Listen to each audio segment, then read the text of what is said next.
All right, I think we are about ready to start. The start signal was there, recording in progress, the famous sentence those of us using Zoom, we are very familiar with. Anyway, thank you so much for joining. Thank you for being here today. This is the live version of Being Quiet, and I'm already violating all the rules because I'm sitting here talking. As I was just saying, backstage, we should actually just try and do what we're talking about. So I should just sit there and be quiet for an hour just to illustrate the value of being quiet in negotiations. But anyway, that is the topic of today. We're going to talk about how being quiet actually can be a huge benefit. And why is this a relevant topic when we're talking about negotiation, collaboration, or even meeting other people? Well, first and foremost, all of us, including myself, have a tendency just to talk too much, especially if the counterpart is silent. We have a tendency just to increase the amount of words that we just put out there. And even before we dive in, and we're going to talk about tools and how we can use it and the benefit of using it, I also want to share something else with you guys. And that is that I've been studying negotiation for many, many years now. And in average, and I'm generalizing, obviously, I found that, and are you ready for this number? Up to 40% of the amount of words in any negotiation is actually a waste of time. It's just us sitting there blabbering and arguing and doing whatever. And we actually make negotiations way more simple, efficient, if we reduce the amount of words. So instead of talking, we have to do something else that I'm getting back to in a second. Yesterday, I was part of a panel with Sally and Tim and Kingsley and Ross and Paul, where we talked about ChatGPT in negotiations. I hope you saw that, and if you didn't, please go back and check it out, because ChatGPT and AI and negotiations is obviously something that is here to stay. And what we did, Tim and I, was that we ran a number of simulations where we had people negotiating towards each other traditionally without the use of AI. We had people negotiating towards a group with AI, and we had two teams both using ChatGPT negotiating towards each other. And the conclusion that we reached based off running all these simulations was that the negotiation with the two teams using ChatGPT was way more efficient. They were done before time, and they utilized the value generally better than the teams who didn't use ChatGPT. And one of the main reasons was ChatGPT made them more structured. So they actually talked less, and they were more precise in their communication because they were better prepared. So the funny part, which I actually didn't expect, is that we basically improved negotiation and silence by using ChatGPT, because suddenly the individuals negotiating started to ask more questions instead of arguing. Anyway, let's dive in, ladies and gentlemen. And if you do have any questions, please put them in the chat. So you have the opportunity to ask me any question during the session. I'll be happy to take questions as we go along. This is a session, I have to remind you, where we have the first 30 minutes, and then we have a break, and then we have the second 30 minutes. Now, this topic is so huge, so I basically have to continue. I can't repeat and go back. So if you only have the opportunity of being with me the first 30 minutes, obviously go back and watch the recorded part of the second half. And those of you obviously not watching right now, but if you plan to join in the second half, I would definitely recommend that you watch the recorded part of the first one. But I'm going to tell you that as well, because obviously you're not here right now. But let's get started. Those of you who knows me knows that I quite often start with this slide, because the reason we communicate, the reason we meet up with other people, the reason we negotiate is because we want to create success. And success is getting what you want. That was what Dale Carnegie said many, many years ago. And I'm using this quote because I've not been able to come up with anything better than that. So think about it. Success is getting what you want. And that is why we are negotiating. Now, my world of negotiation, I have a tendency to embrace collaborative negotiation. So that means that, yes, you should definitely be successful. The reason you are here with me right now is because I'm going to give you some tools that will make you more successful, but your success shouldn't happen at the expense of the counterpart. So you should actually help the counterpart becoming successful as well. And part of being quiet, or reasons that we should be quiet, is actually, again, to help the counterpart to become more successful, because we can get more information from them. And then the famous Carnegie actually added the second part of this quote, where he's saying happiness is wanting what you get, because if you're getting something you don't want, obviously you may not be that happy. Very briefly, though, for those of you who doesn't know me, I am a Danish-American citizen, dual citizen. I live in Southern California, originally, as I said, from Denmark. I'm an associate professor at a university here in the US, at a university in Denmark, one in Belgium, and one in the Baltics, where I teach EMBA classes on negotiation. Besides that, I run a consultancy company that was established originally in 1976 in Stockholm, Sweden. And what we do is that we assist governments and private institutions on improving their negotiations. So that could be everything from procurement to sell to project to management, merger, acquisition, you have it, whatever. And we also help them establish a negotiation strategy. I'm an author of a number of books that has been published globally in, I think, about 38 different countries at this point.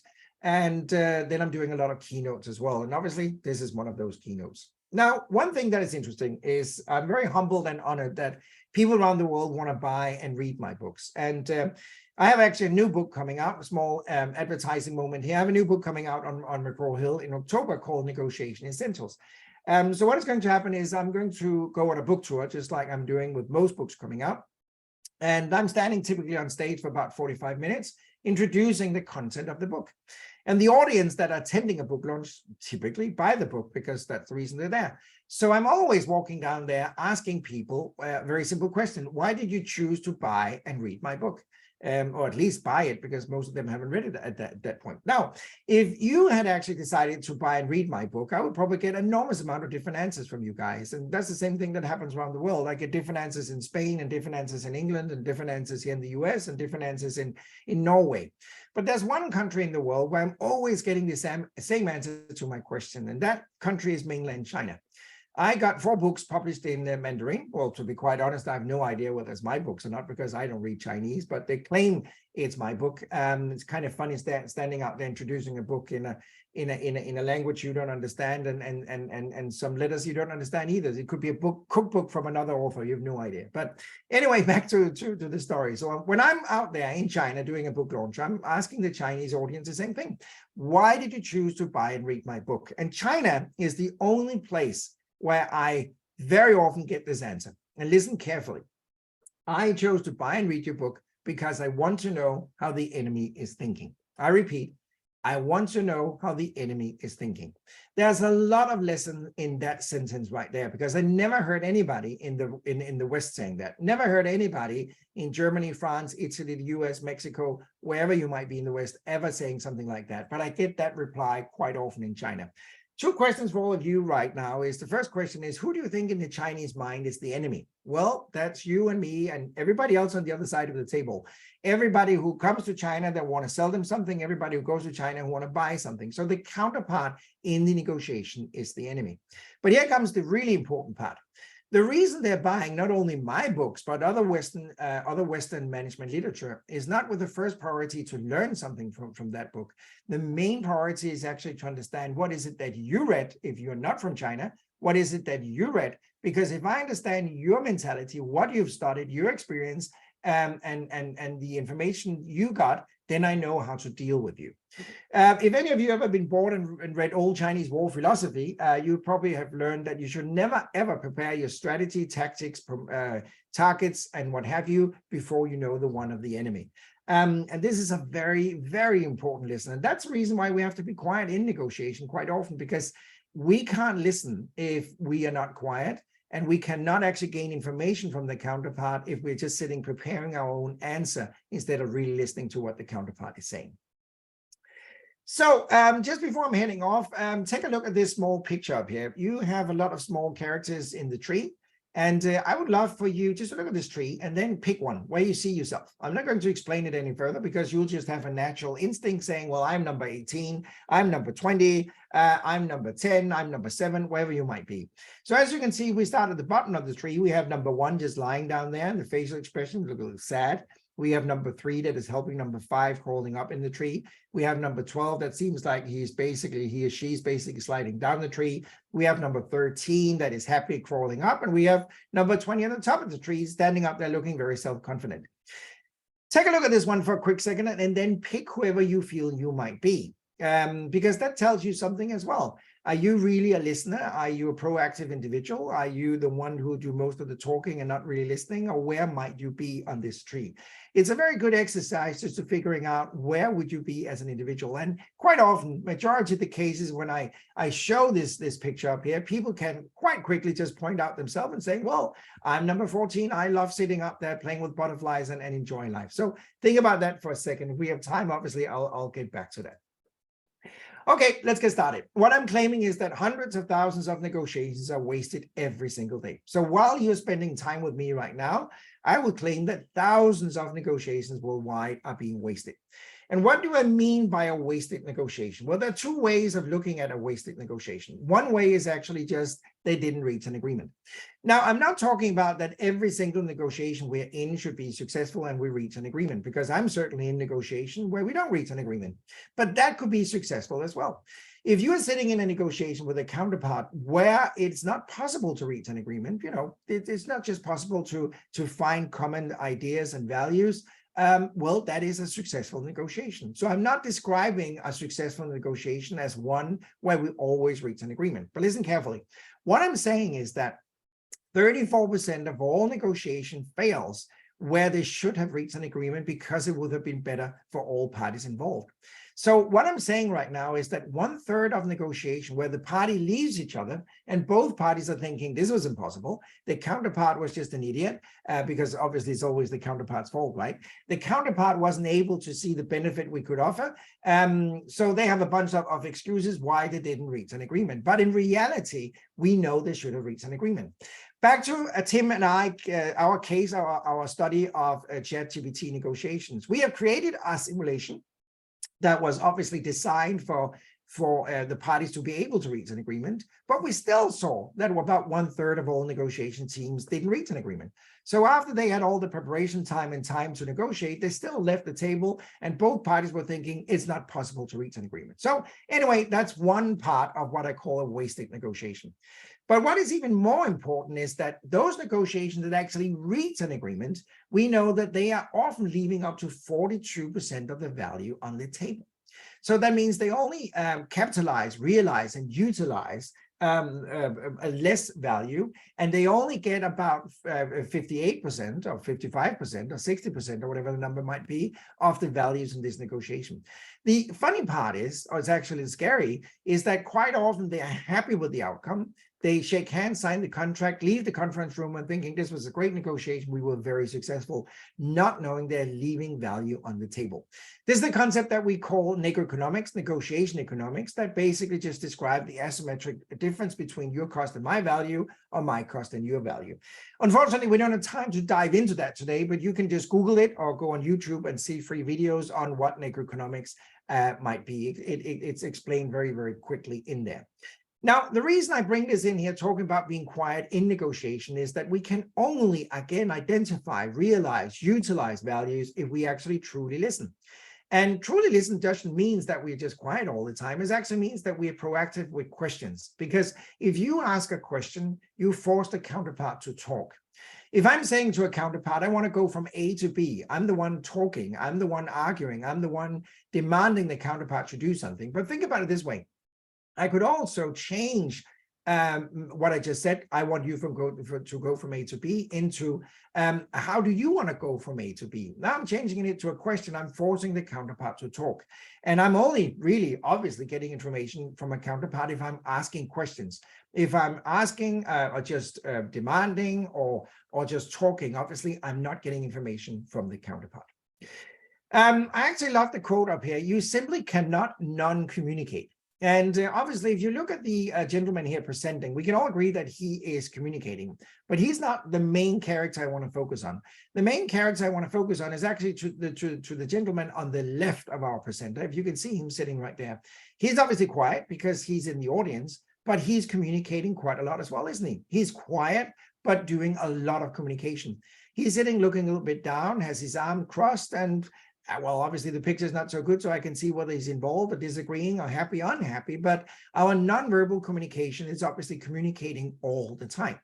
So even though you feel or think you're sitting in a meeting and you're quiet, you're not verbally saying anything, you're still communicating big time. And sometimes we're communicating even more by being quiet than we are by talking a lot.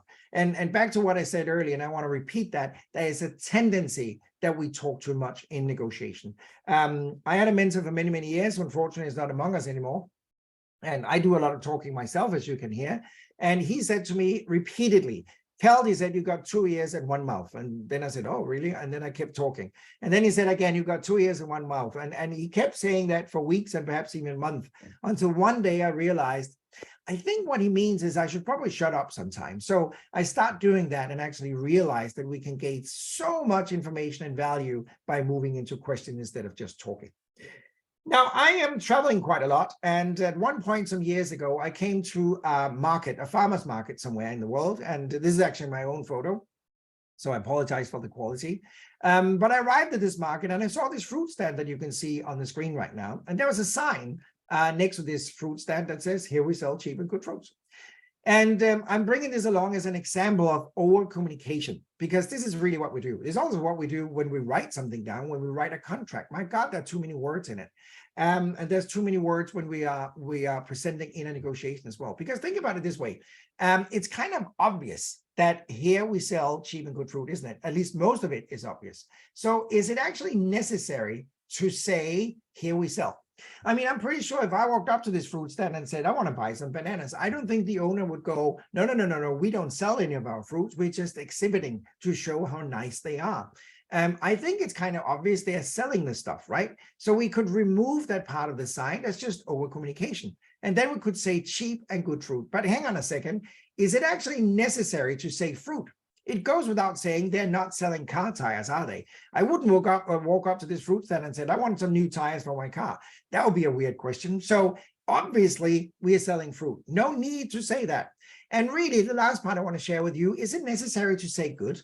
I mean, would anybody ever say we are selling crappy fruit? I don't think they would do that either. So what is happening here is that we could actually reduce all this communication just down to one word. Was it cheap? If we just put up a sign next to this fruit stand saying cheap, I would, in an easier way and quicker, adopt and understand what it is they're trying to do. But when we're saying, here we sell cheap and good fruit, I have to stand there reading the whole thing, wasting all my time, brain capacity, and what have you. So when we are communicating, it's all about reducing the volume. I think we can all agree that the amount of information noise we have today is just crazy, isn't it? I mean, if we have to relate to all the information we're getting through all the channels every single day, our head would explode. So obviously, most of the information that you're getting, as we're going to talk about in the second half, is actually something you're going to miss completely. So most of the time you're sitting in a meeting or negotiation, most of the information from the counterpart, you won't remember that 2 weeks from now. So it's just wasted communication altogether. Now, what is the reason that we also waste a lot of negotiation? Well, you got the picture up here. I'm sure some of you have seen this one before. What you got here is soldiers in a trench pointing rifle towards each other. So this is obviously warfare. And this is what we in the world of negotiation call positional negotiation. And positional negotiation is a zero-sum game. So that means that I win at your expense or you win at my expense. Only one can have success, but it happens at the expense of the counterpart. So if I'm going to make an additional $100, you have to pay for it. And if you want to make an additional $100, I have to pay for it. Unfortunately, a huge amount of negotiations around the world is happening this way. And how do you think our communication is in zero sum? Not very good typically. We are just raising demands, threats, ultimatums. We're basically doing whatever we can just to intimidate the counterpart and get what we want. So that is another reason why we have a lot of wasted negotiations. How many of you actually eat fast food? Anybody want to admit that? Does anybody sit there and go, ooh, I actually do go to McDonald's or Burger King and In-N-Out or whatever you use as your favorite fast food chain? Or are all of you sitting there lying saying, nope, I never eat fast food? I have to admit, I occasionally eat fast food. I'm not proud of it, but I am, because the unfortunate thing actually tastes really well, right? Imagine that you are walking into a fast food restaurant serving burgers, and you order a burger and you're sitting there waiting for it. You're hungry, so you're very excited. And then the burger arrives and it looks exactly like the burger on the picture up here. So somebody out in the kitchen took a big bite of your burger before it was delivered to you. Would you be okay with that? Would you just be sitting in the burger restaurant and thinking, okay, well, I think that's fair. Obviously, there was an employee out in the kitchen that was hungry, so he or she just took a big bite of my burger. That's okay. I'll happy to share, so I'll just eat the rest myself. I don't think that's going to happen. I think what's going to happen is that you're going to walk up to the counter, and then you'll start complaining. You're saying, what on earth is happening at this place? I mean, this is disgusting. I ordered a burger, I got it, but somebody has been eating a huge part of this burger. I don't want it. You can return it. I want a refund, and I'm probably never going to eat here again. That will be your typical reply. Now, the fun part is, how come when you're sitting in a negotiation that you're happy getting a burger that is 42% less in size? Because that is actually what we're happening. So many people are just embracing the idea that it's okay not getting all the value, not getting all the burger. And they're just happy walking away with only 30% of the burger, 50% of the burger, 60% of the burger. And I can only repeat again and again and again. One of the main reasons for that is quite often because we do too much talking and don't get information from the counterpart. So as I said, I'm just building up right now and then giving you the tools a little bit later. What is it we need to change? This is probably the most important slide of all the slides I got for you guys today. This is a slide that looks simple, but is the result of many, many years of work where we have studied 35,000 negotiations around the world. And it's both real life negotiations and negotiations in laboratory. What we actually know is, and listen very carefully, and I would probably take a screenshot or just take a photo, whatever you want of this slide up here. We've actually learned throughout the years studying all these negotiations that those individuals and organizations that are more successful in general, not only in negotiations, but just more successful in general, they are fulfilling these 4 items that are up here on the screen right now. So what is that? They have a formal official negotiation strategy. And what is a negotiation strategy? Well, I think the simplest advice I could give you if you want to is jump onto YouTube when we're done here today, and then just search for Staticus, Staticus. That's one of my clients who is in the construction industry. And they, like many other organizations, decide to create a negotiation strategy. And the CEO of the company is explaining very well what it is they want to do. But very briefly, obviously, we don't have time to dive into that today. It's all about identifying, do we want to work in a collaborative mode, or do we want to work in a positional mode in negotiation? The second part here is trust. And being quiet is very much related to trust, because trust is essential in negotiation. If we have a high level of trust in any negotiation, our transaction cost will go down and profit will increase. But on the other hand, if we have a low level of trust, transaction cost will go up and profit will decrease. So we can actually monetize trust. That's why we call it trust currency, because the higher level of trust, the more successful everybody in a negotiation will be. Communication is all about that. Because all business is human, right? It's people that makes business with each other. It's not companies. So trust and communication is essential for this one. Then the third one we got is a little bit weird, I know that, but we need to negotiate on how to negotiate. So we need to verbalize, how do you want to negotiate? And the reason for that is that United Nations in New York has never defined an international standard for what negotiation might be. So you might perceive negotiation like being chess. I may perceive negotiation like playing tennis. So you and I meet up, you're sitting there moving the pieces on the chessboard, and I'm walking into the room with a racket. It's going to be really hilarious, isn't it? And we can't play with each other. So we need to verbalize, communicate, how do you want to negotiate with each other? And the last and the final one is economics, the 42% asymmetric value. And the fun part is, guys, that for all of this to work, we need to have the communication work. And a huge part of communication, again, is actually not saying anything, as we're going to talk about. We have a happy drug, and this hormone is oxytocin. I'm sure you all know of this hormone. And we know from science that the trust hormone, as we call it, oxytocin, is the one that makes us relate. It's the hormone that makes us like people. It's the hormone that makes us trust people. And how can we actually increase the trust hormone in a negotiation? Well, we can take drugs. There's actually drugs out there. They don't work very long at a time, but there's actually drugs out there that you can take. I wouldn't necessarily recommend that. I'm not a big fan of drugs in general, but I wouldn't recommend that. But that's one way you can actually get oxytocin into your system. Another way of doing it, and I apologize for the wording, I don't want to offend anybody, but you can have sex. Sex is creating oxytocin, but I wouldn't recommend having sex in the middle of a negotiation either with your counterpart just to increase oxytocin. So that's probably not the way that you should go either. A third one is actually delivering a kit, and I can't do that, but 50% of human beings can.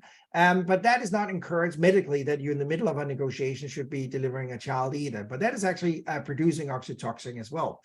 And then we got the last one, and this is probably the one I would recommend, and that is laughter. There's no known HR violation if you actually laugh in a negotiation. So there's no risk involved in using humor. Tim and I are running what we call the negotiation room with World CC. If you haven't watched it, please go to the World CC website and go to event, and you can see all the episodes we have done. And we're doing another new episode coming up later here in June.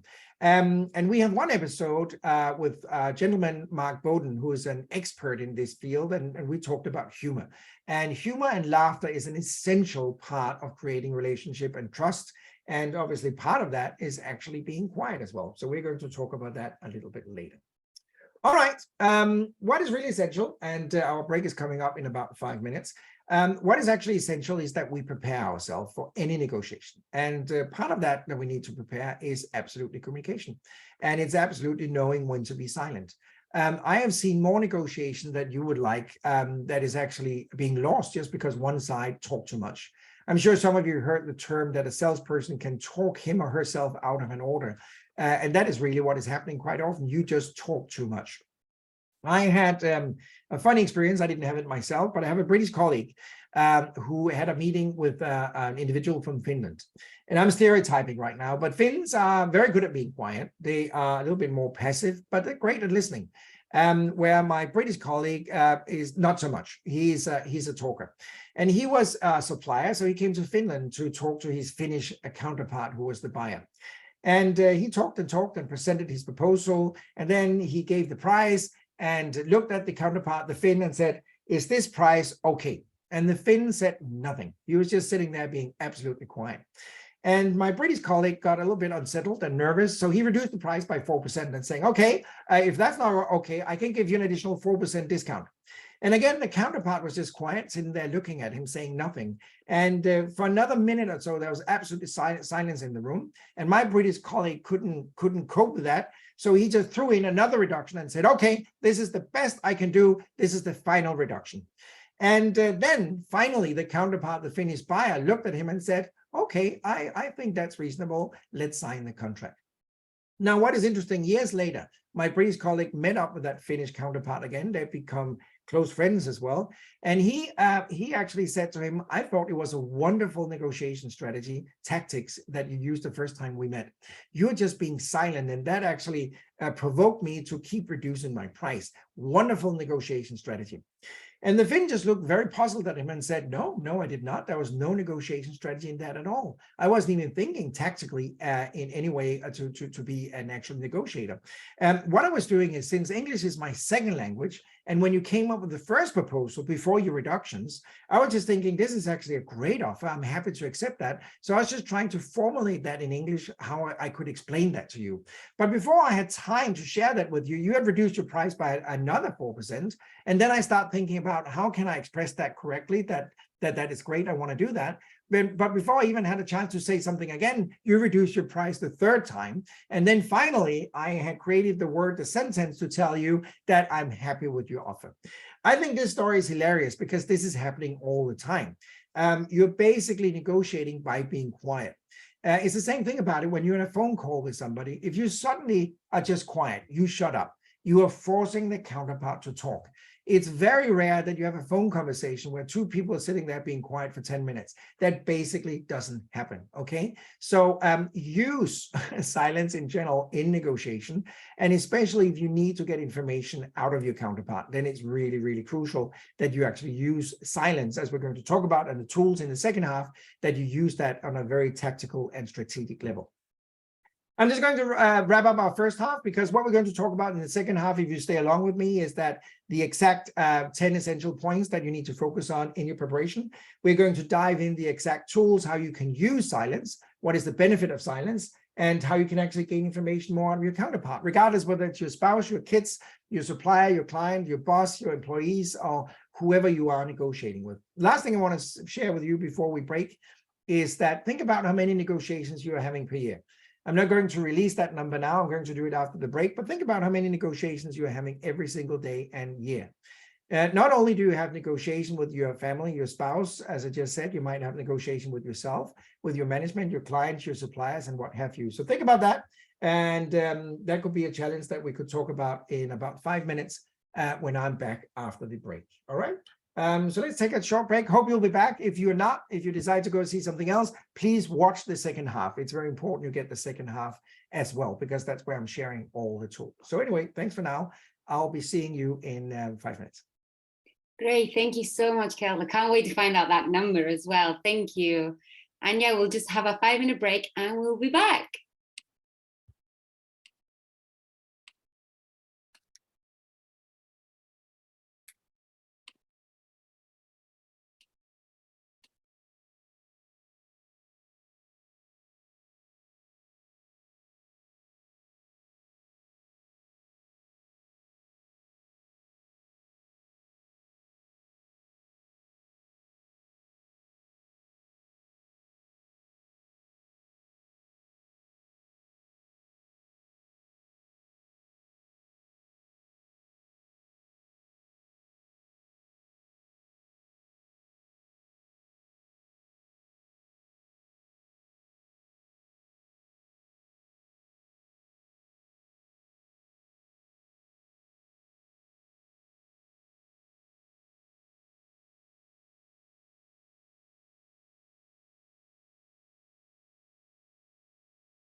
Right. Hi there, and welcome back for those of you who decided to stay, and welcome to anybody who is visiting for the first time.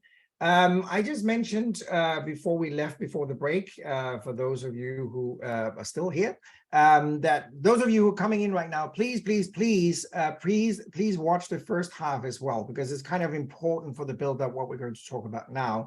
And I know the recorded version will be available immediately after we're done. So please take your time and watch those 30 minutes as well. So if you're coming in and you haven't been in the first half, welcome. Happy to see you. And for those of you who stayed, we're just moving on. What I was asking just before the break is, how many negotiations do you have per year? And those of you who said 500 are wrong. Those of you who said we probably have 3,000 are wrong. Those of you who said I probably have between 8 and 10,000, you are absolutely right, because that is the number. And some of you, I'm sure, are sitting there thinking that can't be right. We can't have 8,000 negotiations per year. Yeah, we can. Think about it. You're negotiating with yourself, your spouse, your kids, your company, your management, your employees, your suppliers, your clients, what have you. And when you start counting, you're just having an incredible amount of negotiation. I was doing a webinar right before I joined this one here at World CC, and that webinar was about the show Ted Lasso. So three of my colleagues and myself were analyzing the show Ted Lasso. If you haven't seen it, by the way, it's on Apple Stream. You should definitely watch it. It's about an American coach who comes to England to coach a British soccer team, which is actually hilarious. But there's lots and lots of negotiation in that show. And we were basically just analyzing. And I was showing a 2-minute clip where I counted 12 negotiations just between two people. So we have negotiations everywhere. Anyway, let's dive back in.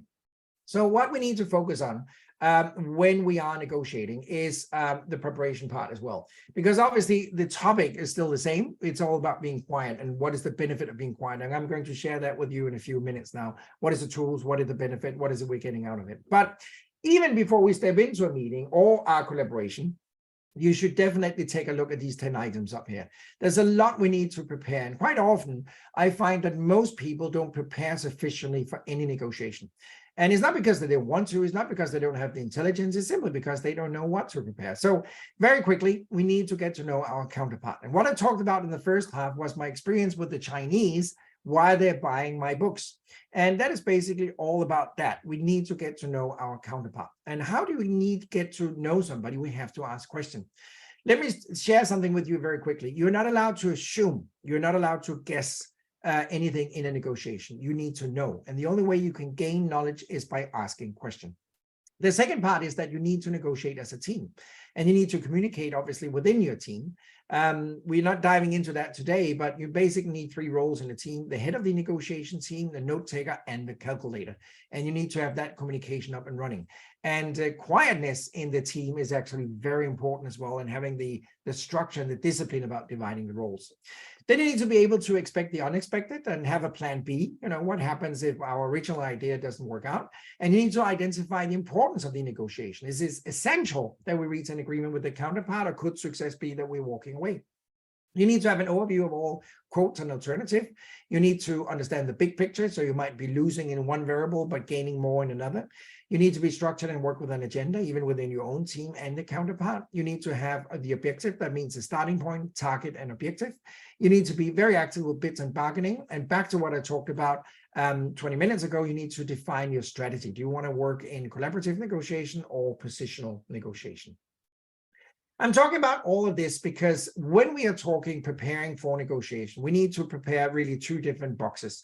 One box is the actually content, the actually facts, the knowledge, what I just showed you right now around negotiation. But then we have the communication side, the nonverbal side, and the verbal side, and the psychology. And let me ask all of you a question. How quickly do you actually think that you create a first impression of a person that you meet for the first time? So think about it. The first time you met somebody, you haven't met them before, and that could basically be virtually, but obviously it's more substantial when you meet somebody face to face. Think about it when you met somebody for the first time. This is actually what is happening within a very short time. You're identifying their gender, not whether you want to have sex with them or not, but their gender. You're looking at their age, facial expression, posture, personal hygiene, approach, profile, and color of skin. And based on that, you create an impression, an idea, and a conclusion whether you like that person or dislike that person.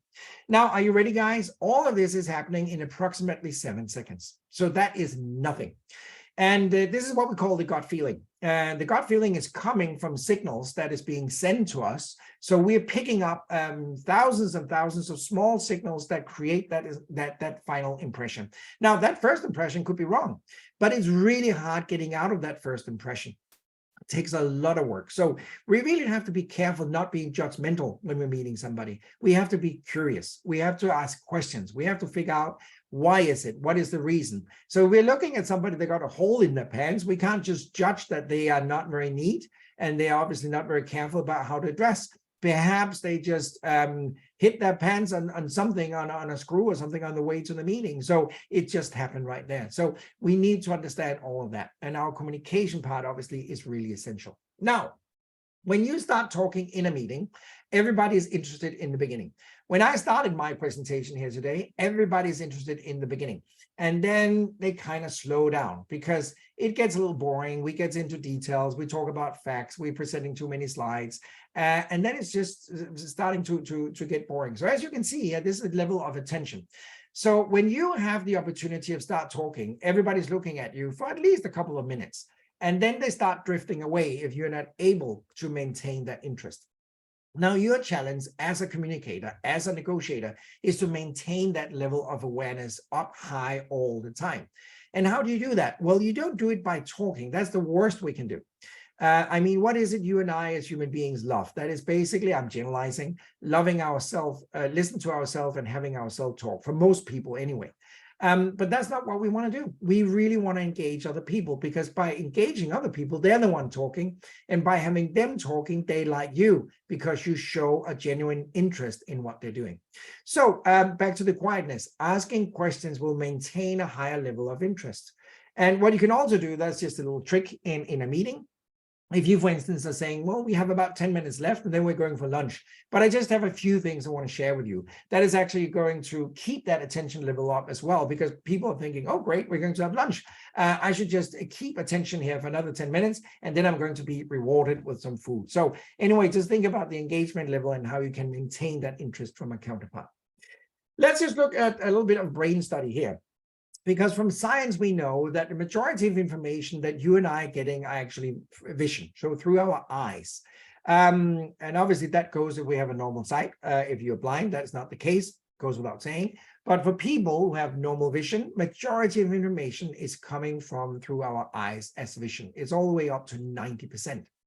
And what is happening with that information that you're getting non-verbally? Well, it really goes into what is called a sensory memory system. That's kind of a coding that translates what you're seeing into something the brains understand. Basically like putting information into a computer. The computer doesn't understand what you're saying. It works in zeros and ones, and then it translates it into its own language so it understands what you're trying to say. Then we have two memory systems as human beings. We had a short-term memory, which is basically like the RAM in a computer. When you turn the computer off, the memory is gone. And then we have a hard disk, a long-term memory. And that is the hard disk that will basically remember everything as long as you live, unless you get a brain damage. But besides that, it will actually recall everything. The challenge here, ladies and gentlemen, is that you will only remember what is interesting to you.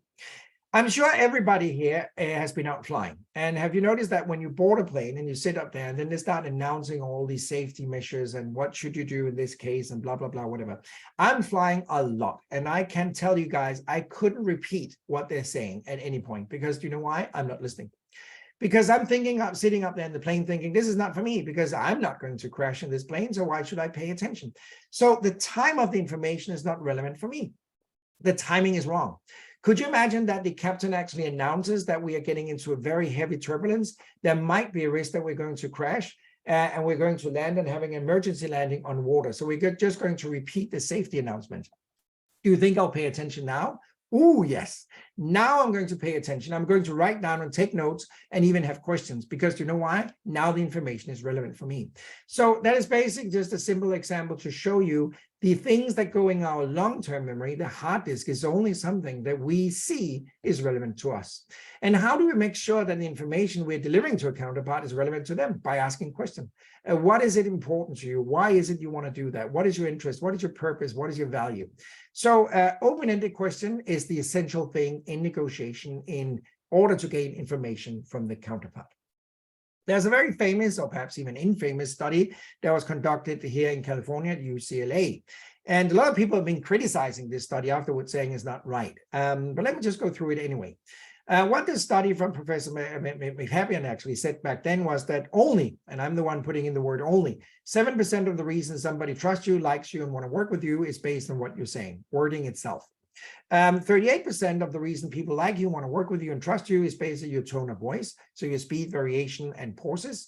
And an astonishing 55% of the reason people like you, trust you, want to work with you is based on your nonverbal communication, so your body language. Now, if this study is right, it doesn't really matter what you're saying verbally, it's all down to how you say it. Is that really true? Yes and no. We can always debate, is it 7% or 10% or 15%? Not really important. But I do believe this is actually true, because we are working our way from the right to the left. We are starting with body language, moving into tone of voice, and then finally we start listening. So if that is, if the items are not compatible, if the body language and tone of voice is not compatible with what we're saying, well, we're not going to trust and like that person.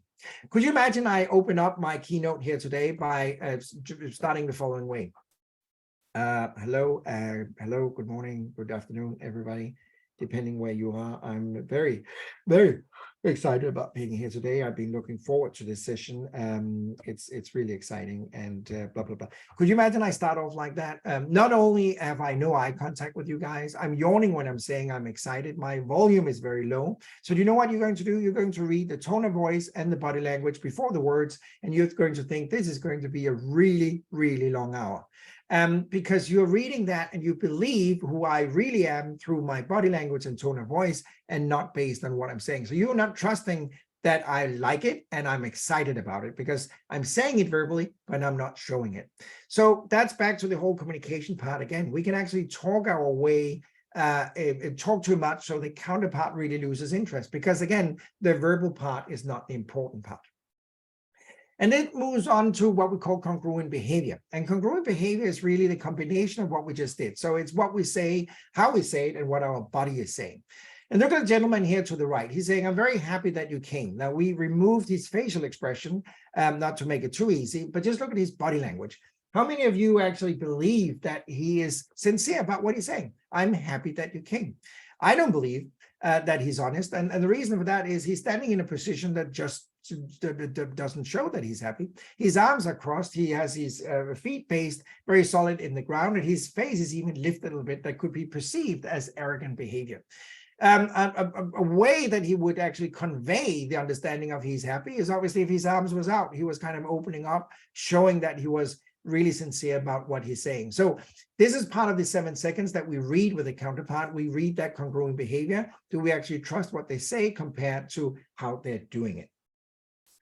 I see we have a couple of questions out there, so I will definitely just get back into those questions in a second. But just before I'm doing that, I'll just say, listen again very carefully, because when you're quiet, you can listen.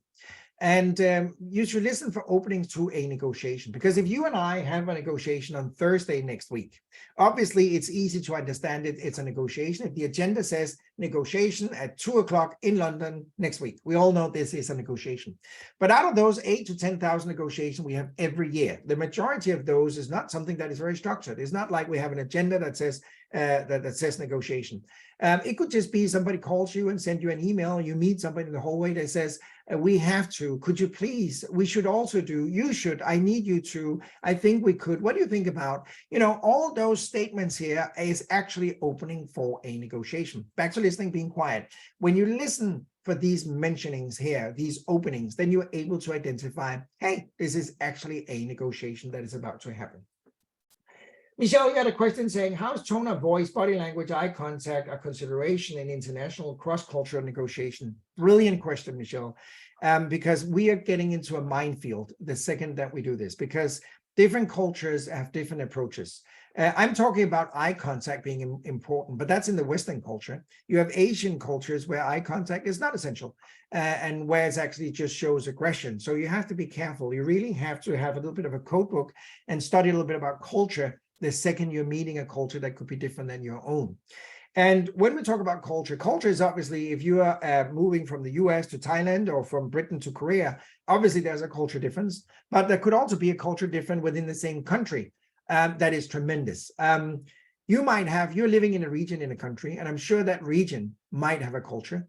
So if you take a country like the US or England or Germany or France or wherever you might be from, there isn't a German culture, there isn't a British culture, there isn't an American culture. Yes, there is, but there isn't, because there is a lot of subcultures that are so completely different to the main culture, so we have to be aware of it. And then we have a company culture. I'm sure World CC have a culture, and that culture could be very different than British Telecom. So if that culture clashes, that could be enough that we're not reaching an agreement. There's a Dutch culture expert, Hofstadter, that I would warmly recommend, that have been doing extensive studies within negotiation on culture. Anyway, sorry about that, Michelle. That was a long answer. I was just trying to answer that as good as I could. Let's move on and start talking about the tools. How do we actually use this purposely, being quiet in negotiation? Well, what we should do is actually listening for the true intention behind the message. And now I'm going to say something important for you. And if you remember nothing from this session, but what I'm saying now, that is good. That is all you need to take out of here. Listen carefully, when you hear a counterpart opening up negotiation by saying, we would like to change delivery time by 3 weeks, or we would like to change terms of payment, or we would like a longer warranty period, or we would like whatever. The second you hear that, replace the sound of the word with the sound of a cash register. Did you get that one? Replace the sound of the words, what they're saying, with the sound of a cash register. The reason you should do that is there's only been one reason why a negotiator in the history of human beings have been raising a topic. They have a value in it. Otherwise, they wouldn't raise that topic. So instead of listening to what the counterpart is saying and responding by argumentation and saying, we can't change delivery time, that's impossible, or yes, we can change delivery time, both of these answers are absolutely wrong. We have to ask a question instead. And the questions are coming from the counterpart, we want to change delivery time, could very well be, what's the value to you? Why do you want to do it? Do you have a benefit if we change delivery time? How big is that benefit? And so on and so forth. So it's really about understanding the true intention behind the message. It's really understanding what they're really saying instead of just listening to the words. So if you go to the right here on my circle, you are really looking at what is being communicated. How is that message being conveyed back to the behavior? Is it congruent? What aspects are left unaddressed or unsaid? Because your counterpart may not step into a negotiation and saying, by changing delivery time by 3 weeks, we're going to save $1 million. It's not very often they're going to share that information unless you start to interview them. So we have to understand what obviously is the underlying message that is actually trying to be shared with the counterpart. So don't prepare your answer. And what do I mean by that? Too many people, including myself, has the risk of basically listening to somebody because we want to prepare the answer. So we're more focused on what we're going to share with the counterpart than actually really listening to what they're trying to tell us. So instead of sitting there preparing your answer, just listen to what they're saying. So generally listening to what they're saying. And when you feel that you are in that mode, then start looking at the body language, the tone of voice, and use your senses. So back to the 7, 38, 55% rule, you should basically pay more attention to the 38 and 55, obviously the word itself, but you should have your mental capacity zoomed into listening to the counterpart and understanding your counterpart, and not so much just sitting there thinking, what should I say? What will my potential reply be? Now, if you need time to prepare your answer after they've been saying something, well, you should ask for a break. I always recommend breaks in negotiation. They are one of the most valuable tools that you can get into. Another piece of advice I want to share with you guys is that when the counterpart has been sharing some information with you, repeat the highlights of what they've been saying. So if the counterpart has been saying, well, changing delivery time by 3 weeks would be great for us because we want to achieve this within a certain time and it will blah, blah, blah, whatever. You should then repeat what they're saying. Okay, so I understand that an early delivery time for you would actually have great value. Is that correct? Understood? By repeating back what the counterpart has been saying, you obviously make the counterpart feel like you listen to them because you are acknowledging you heard and you understood what they said. You confirm that you understand correctly what they actually meant, and that allows them to correct you if you actually misunderstood anything. So not only is this approach where we're basically being quiet and just repeating something very efficient in order to make sure we get the right information, but we at the same time also promoting the idea that we are collaborating and really listening into what the counterpart is saying. Back to Michelle's questions about culture. Here we go. We have what is called the Lewis model. The Lewis model is an acknowledged model globally on how we can divide ourselves. And obviously, it's always dangerous to generalize and put people into boxes. But despite that, we've done it in this model. It's published in several books. You can Google it as well. And as you can see, we have linear active people down in the left bottom. We have multi-active people up in the top, and we have reactive people down to the right. Now, I'm generalizing. Multi-active people have a tendency to talk a little bit more, and perhaps even talk at different levels. So they can maintain different communication level and talk about different topics almost in the same communication. If you move down to the right, reactive people, great listeners, they are more reactive, obviously. That means they might be more quiet in general. And when we move to the linear active, it has to be more structured. So one talk at the same time. So we are very different in our communication model. Obviously, the world is global, so we are changing a little bit, but still we have cultural issues where it might be hard for somebody from Germany to meet up with somebody from Mexico, and might be very hard for somebody from Italy to meet up with somebody from Japan. So everything is possible, but we have to respect and understand these cultural differences that we got right here. I just want to dive in very quickly to the DISC method. I'm sure all of you at some point in your life have been close to the DISC model. The DISC model is just a way of again, boxing people and describing where we are. The DISC model is based on the 4 letters out here: D, dominance; I, influence; S, steadiness; and C is all about carefulness and detail, really. And when we look at this one and we measure individuals and negotiators, as we're doing when we're doing assessments, we can see we have what we call a driver. And a driver is very high on dominance and lower on influence, steadiness, and carefulness. So obviously, it's a very dominant character. So we can say in general, if we should generalize, this is a person that like result and control, could be motivating, very ambitious, goal could justify the means, very competitive, independent, and a decision maker. So the jobs, as you can see in the box, CEO, CFO, seller, what have you. So it's a very dominant person. Unless this person has really trained the ability to listen, typically, again, I'm generalizing, they are lousy at listening because they have their own focus. But obviously you can learn that, but it doesn't come as a natural skill when you're high on D. Let's look at the communicator. That's the one with a high, very high on I, and I is influence here. So what you can see is that this is a very introvert person. So the relationship is very important. This person is the group or the area that is most depending on other people like them. So they can actually be devastated if they feel somebody doesn't like them. So they're very social, outgoing. Rejection is hard, as I just said. Great at openness, trusting to a degree that almost sometimes could be naive, and they're very impulsive. So this could be sellers, artists, communicators, negotiators to a certain degree, HR, and what have you. Listening skills, again, slightly better than the dominant, but still, it's a skill you have to train. It doesn't come natural to this individual either. Let's move on and look at the planner. And the planner is very high on steadiness. So that means they are careful, they're more reactive. So this could be, I could say PA, service staff in general. So they're way more patient and not very demanding, very good at listening, as we got right here. Concentration level is very high. They don't work really well if things are changing too much. You have to be pretty consistent.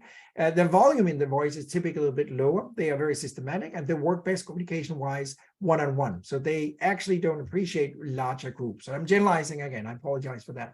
Listening skills, very good naturally in this one. And then we have the analyst.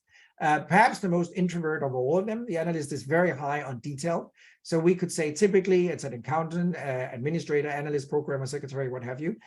Very focused on rules, structure, detail, precision, accuracy, passive in communication as well. Tradition and etiquette is very important. Common knowledge, funny enough, is very high with this individual. They know a lot about a lot of different stuff. And we see that sometimes the greatest threat for them is actually losing focus. And listening skill for this group as well is quite good. Why am I talking about that? Well, I am because we are obviously very different from each other, thank God. And what you can see up here, what I'm trying to illustrate with the graphics is that the driver, the one with the very high D, is quite opposite the planner, the one with a very high C. So they are the two groups that have a really hard time communicating with each other unless they understand each other's culture and adapt. So the planner will actually look at the driver, and on the plus side will think, well, this is a person that is decision oriented. That's good. They make decisions. They are result oriented. They have a purpose, and they are very distinct. That's a good side. On the negative side, the planner will look at the driver and think, well, very cold, not very human, evil, dangerous, abuse of power, and arrogant, because they will see that as a negative side. On the other hand, the driver will look at the planner thinking, well, the good side, the positive about this individual is they're considerate, caring, unifying, and tolerant. But then they'll look at the planner thinking, well, they're coward, they're hypersensitive, and they don't make decisions. So a driver will think that not making decisions is actually a bad thing. So that's how those two groups look at each other. And then we move on to the other two opposites. That's the communicator and the analyst. The communicator very high on I, the analyst very high on C. And the analyst will look at the communicator on the positive side and think, well, he or she is social, creative, committed, and optimistic. On the negative side, way too confident, overbrave, unreliable, naive, and easy. And the communicator will look down at the analyst and think, well, it's a very thorough, reliable person, systematic, great knowledge, positive, negative, problem-oriented, detailed, focused, boring, and sluggish. Again, this is black and white. There are exceptions, obviously, but this is typically how we see each other.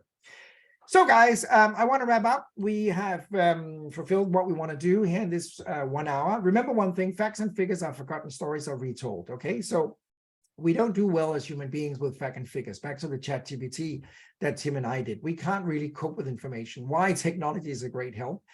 So we should focus on human relationship instead. All business is human. I can only repeat that. And that means that business is done between people. Contracts are done between organizations, but there are no contracts without people. Being able to be quiet and listen is a really essential tool that is very difficult for all of us, or most of us, except the analyst and the planner. But for the rest of us, it's a tool we have to be aware of and actually use purposely. All right, we have time for some questions. We have 2 minutes left. So is there any questions in here I didn't answer already? Let me just go back into the chat. There's a question from Juliet saying, with negotiation via Zoom or Teams, the multitasking that goes on gives off an unfavorable impression and it's quite visible. I agree. Virtual communication is obviously very different than meeting face-to-face. And the other problem, or the problem with virtual negotiation in general, is that we actually have to do even better than face-to-face. Because think about it this way, if you're sitting with somebody in a negotiation and you don't feel it's really working out, it's so easy for you to cancel continue negotiation. All you need to do is click a button and you are out, right? Imagine that you boarded a plane from England and you flew all the way to Korea to have a meeting with a counterpart. You're not clicking a button out there that easily because you just invested money and a lot of time to go and have a meeting with your counterpart. So even the counterpart, even if they're acting as annoying as the one you're meeting virtually, you're still putting more effort in to make this succeed simply because you invested more time and money.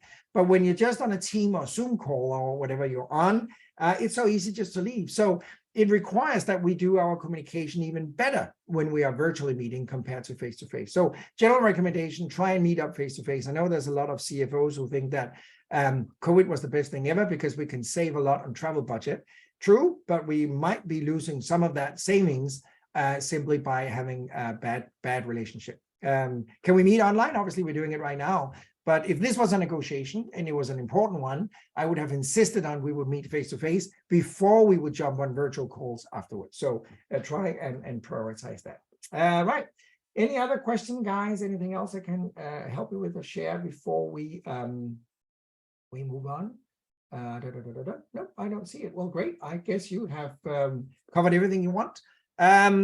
What I can tell you guys is that if you want to dive more into that, there's some great books out there. I would definitely recommend Hofstadter's. I wrote a book years ago called Positive Impact that is discussing everything around communication in negotiation. You could take a look at it. It's obviously available on Amazon. And please go back and revisit this recording if you want to see it again. And if there's any additional questions, please link with me on LinkedIn, send me a question. I'll be happy to answer it even after we're done here today. So if there's no other, we have another question here. Yeah, there's just one more, yeah. Yes, that's great. Is it negative to start a negotiation with showstoppers? Yes, well, again, I have to be careful what I say because there's always exceptions, but in general, yes. Try and start negotiation with areas where you believe you can reach a mutual agreement. So when we're talking variables in negotiation, you have what we call objective variables and subjective variables. Objective variables is the one where we can calculate a value on them. Subjective are the more emotional ones. And I would start with something where we can create a general agreement or create general value. That shouldn't mean we should negotiate the other one. That could be showstoppers, but I would open up with those ones on a long term. If it's important that you have a long-term relationship with your counterpart. If you are in a commodity market where you have a tremendous amount of different suppliers, I'm just using buy sell as an example right now, you could be starting with the showstopper because you just want to eliminate the counterpart quickly if they can't fulfill your wishes. So it all depends, back to what I said, whether you are focusing on collaborative or position-oriented negotiation, the market and the strategy. But in general, I would recommend holding on to showstoppers until a bit later in negotiation. I hope that was a useful answer. All right, ladies and gentlemen, thank you so much for joining me. Our time is up. Enjoy the rest of your summit, and any questions, please reach out. And thank you for joining me today. Thank you so much, Keld, and thank you so much, everyone.